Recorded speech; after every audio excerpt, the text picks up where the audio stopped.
I've seen a lot of strange mornings in my life.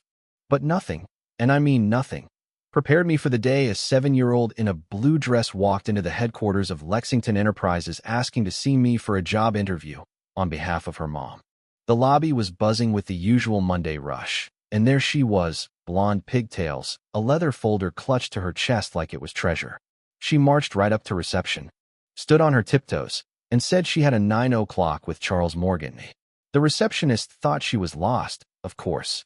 But the girl, Virginia Allen, looked her straight in the eye and said her mom was in the hospital with pneumonia, couldn't make it, and she was here to represent her. I've interviewed hundreds of candidates, but never one under 4 feet tall. She opened that folder, showing me a resume, certifications, even a presentation her mom had prepared before getting sick. And for some reason, instead of brushing it off, I found myself saying, "Come with me. Let's see what she's got." Up in my office, she told me about Rachel Allen, 8 years of project management, an MBA, process improvements that saved her last company millions. She didn't talk about synergy or vision statements, just said, "We need health insurance." And my mom's good at her job. It was honest, unpolished, and somehow more convincing than half the boardroom speeches I hear. By the time she was done, I'd already decided to visit her mom at St. Luke's. Rachel was pale, hooked up to IVs, but still tried to sit up straight when I walked in. Embarrassed her daughter had crashed the interview, she apologized. I told her Virginia had done just fine. She explained the rejections she'd been getting, not for lack of skill, but because she was a single mom with no safety net. Employers saw risk where I saw resilience. I left that room having made 2 decisions. 1, Rachel would get a real interview as soon as she was back on her feet. And 2, Lexington would cover her hospital bill, not as charity, but as an investment. Over the next week, Virginia became a fixture in the office. She'd do homework near the executive suite, chat with marketing about ad colors, or suggest, correctly, how to improve supply chain margins. My staff started to notice I was checking the clock before she arrived. I told myself it was because she was sharp. The truth was more complicated.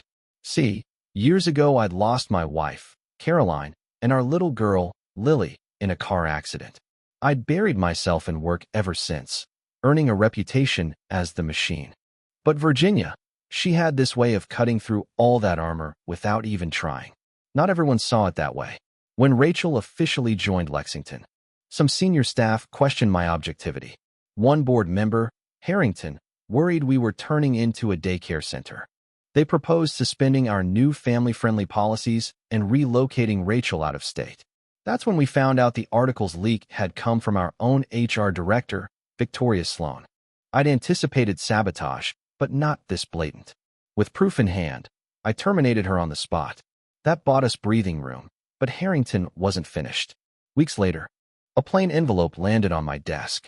Inside were decades-old memos from Harrington's tenure, a quiet policy of filtering out employees with family responsibilities, including a note about my own wife's request for flexible work, denied to avoid setting a precedent.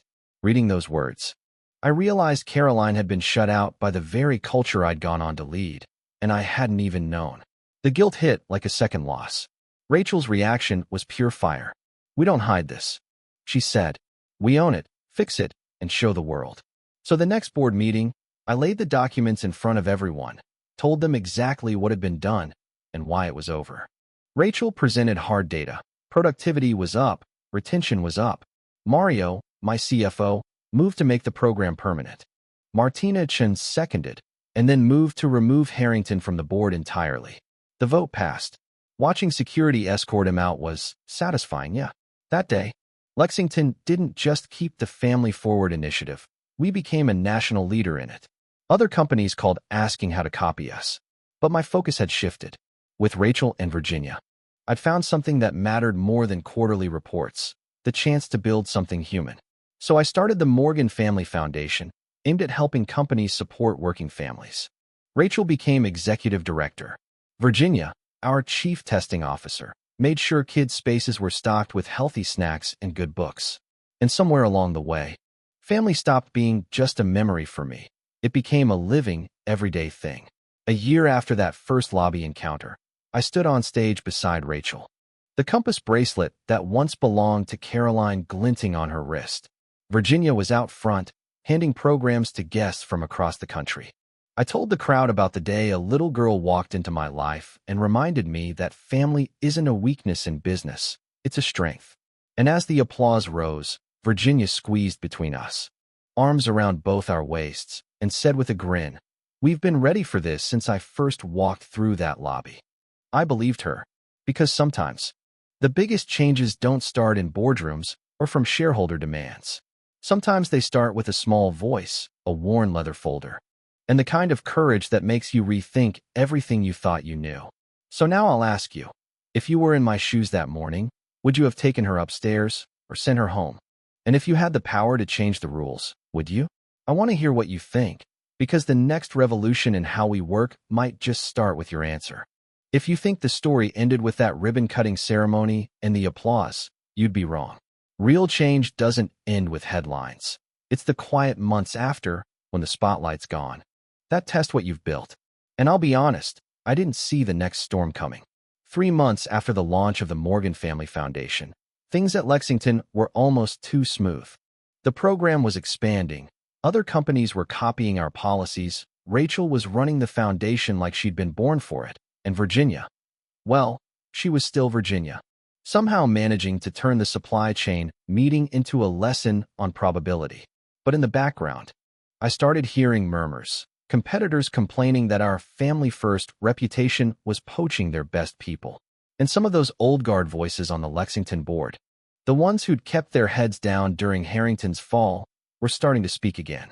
One night, after everyone had gone home, I was still in my office, lights low, reviewing expansion reports. That's when Janet knocked and stepped in, closing the door behind her. She never did that unless it was serious. "You've got a leak again," she said, and slid a thin folder onto my desk. Inside were internal memos from a coalition of executives in 3 other firms, planning to lobby our biggest clients against us, saying our soft culture would erode performance over time. The twist? One of our own senior managers was feeding them data. I didn't want to believe it, but the proof was right there. It was Daniel Price, head of operations, a man I'd trusted for years. And worse, Rachel had to work with him almost daily for the foundation's corporate integration. If I confronted him outright, the board could accuse me of making it personal again. If I stayed silent, the rot would spread. The next day, I called Mario into my office. "We need to play this carefully," I told him. "We're not fighting over one traitor. We're fighting over whether this culture survives when I'm not in the room." He leaned back, thinking, "Then make it a win so big they can't walk it back." And that's when the idea hit. We announced a pilot partnership between the Morgan Family Foundation and the City of New York, turning one unused municipal building into a state-of-the-art family work hub. Co-working spaces, childcare, tutoring, all under one roof. It was ambitious, maybe reckless, and it meant bringing in every department head, including Price. The day of the proposal review, Rachel was at the front of the room presenting, confident as ever, when Price started in with his sabotage, subtle digs about budget overruns, questions about measurable returns. That's when I dropped the hammer, a live feed on the big screen, showing 3 of our client companies already signing joint funding agreements for the hub. The room went still. The deal was done before Price even realized he'd been cut out of the conversation. After the meeting, Rachel caught up to me in the hallway. "That was a show," she said, half impressed, half wary. I told her the truth, that Price had been feeding intel to the competition. And this move not only locked in our program, but made it politically impossible for the board to pull back without looking like fools. She didn't smile. "You could have told me sooner," she said quietly, and that stung more than I expected. That night, over dinner at her place, Virginia was chattering about a school project while Rachel moved around the kitchen, quieter than usual. I tried to explain, sometimes, in business, you can't tip your hand too early. She listened, then said, "I'm not your board, Charles. I'm your partner in this." It wasn't anger in her voice, it was disappointment. And that sat with me. 2 weeks later, the hub opened to media fanfare, and the numbers were undeniable.